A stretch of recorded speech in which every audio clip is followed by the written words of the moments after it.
नमस्कार, स्वागत है सभी का वीडियो में।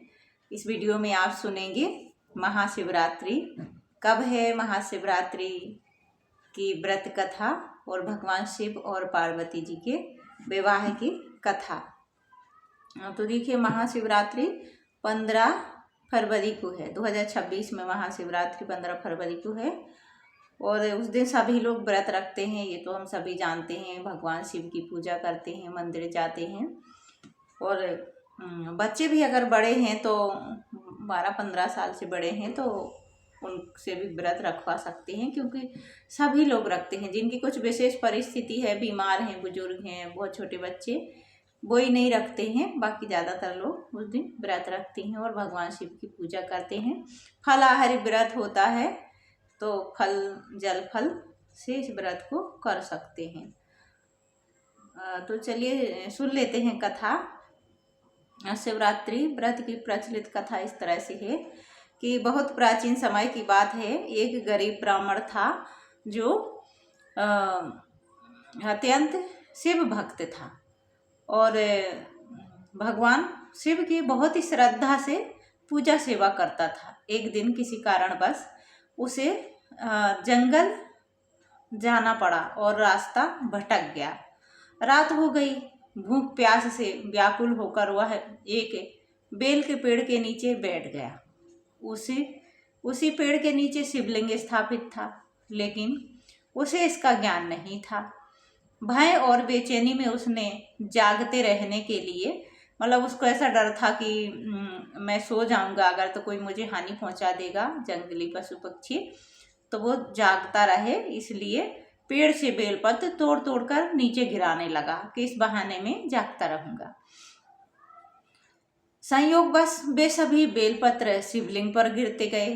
पूरी रात वह जागता रहा और भटक गया था तो भूखा वैसे ही था, तो भूख के कारण उसका व्रत हो गया और रात भर डर के कारण जागता रहा, इससे उसका रात्रि जागरण हो गया। इस प्रकार उसका अनजाने में शिवरात्रि का व्रत हो गया। उस दिन शिवरात्रि का दिन था। जागरण और पूजा तीनों हो गए। रात बीतने पर जब वह सुरक्षित घर लौटा तो कुछ समय बाद उसका निधन हो गया। मृत्यु के बाद यमदूत उसे लेने आए, लेकिन तभी शिवगढ़ प्रकट हुए और कहा कि इस व्यक्ति ने शिवरात्रि का व्रत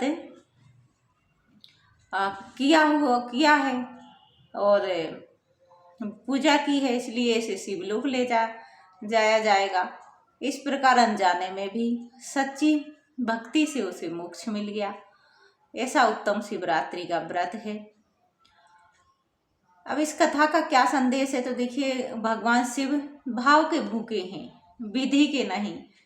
भगवान चाहे कोई भी देवता हो, वो हमसे बहुत कुछ नहीं चाहते हैं, थोड़ा सा भी, पर हमारा भाव सच्चा होना चाहिए। सच्ची श्रद्धा से किया गया छोटा सा कार्य, जो भी जिस लायक भी भगवान ने हमें बनाया है, जितना हमें दिया है घर गृहस्थी में, उतना ही थोड़ा सा अर्पित करके हम भगवान को प्रसन्न कर सकते हैं। शिवरात्रि का व्रत पापों से मुक्ति और मोक्ष देने वाला माना जाता है। अब अगली कथा सुन लेते हैं। ये है भगवान शिव और माता पार्वती का विवाह किस तरह से हुआ, क्योंकि उस दिन शिव पार्वती जी के विवाह की वर्षगांठ होती है।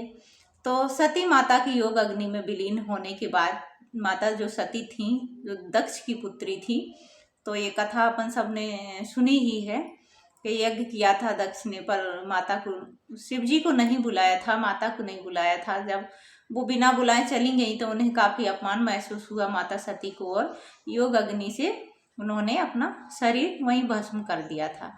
तो सती माता के योग अग्नि में विलीन होने के बाद भगवान शिव गहरे वैराग्य में चले गए। वे कैलाश पर्वत पर ध्यान में लीन रहने लगे। उधर सती ने राजा हिमाचल और रानी मैना के घर पार्वती के रूप में जन्म लिया।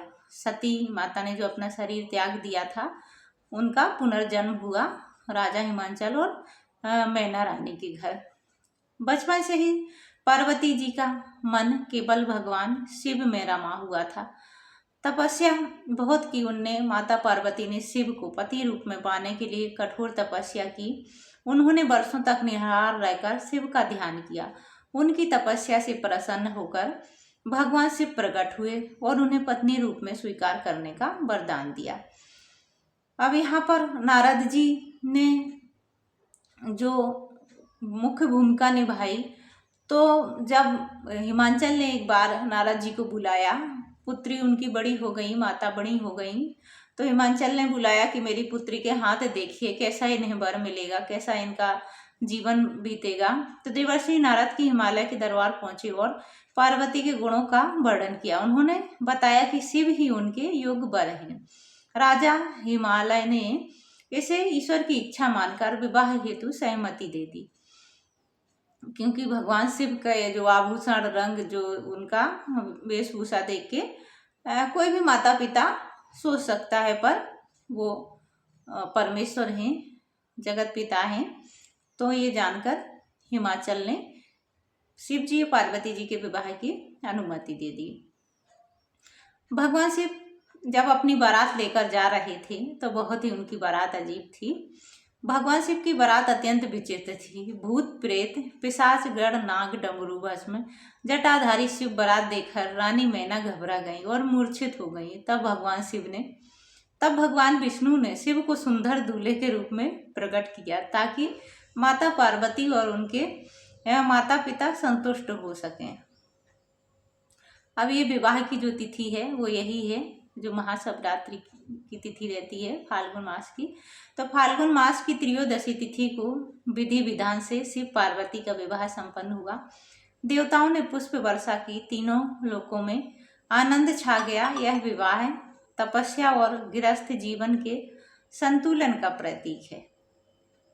यह विवाह तपस्या और गृहस्थ जीवन के संतुलन का प्रतीक है। हम सब गृहस्थ हैं, इसलिए अपने जीवन में संतुलन बनाए रखना बहुत जरूरी है।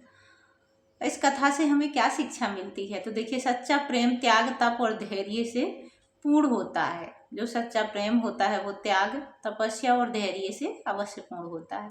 शिव और भक्ति का मिलन ही सृष्टि का आधार है। गृहस्थ जीवन और वैराग्य दोनों का संतुलन संभव है। यदि इंसान अपने विवेक का ठीक से उपयोग करे तो गृहस्थ जीवन और वैराग्य दोनों में संतुलन बनाया जा सकता है। इतनी अच्छी कथा सुनी, लाइक कीजिए, अगर पसंद आई हो तो चैनल को सब्सक्राइब कीजिए। मिलते हैं एक नए वीडियो में। नमस्कार।